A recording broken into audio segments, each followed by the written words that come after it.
Qizil dumli lochin. Bu ovozni sizlar ko'proq kovboylar haqida kinolarda eshitgansizlar. Kit boshi. Bu qushning ovozini eshitsanglar, xuddi kimdir kalashdan sizni otayotgandek tuyuladi. Ulkan tun qushi.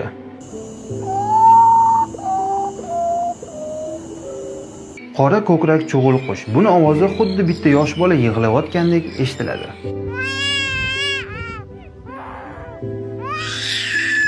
Qichqiruvchi qirqqush pipit. Buni ovozi qayerdadir ogohlantiruvchi signalizatsiya ishlab ketdimi deb o'ylaysiz, agar eshitsangiz.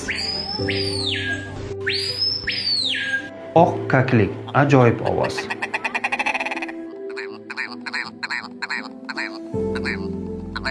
Kiwi. Yangi Zelandiyaga borsangiz ko'rasiz. Buni ovozi qulog'ingizda teshib olishi ham mumkin.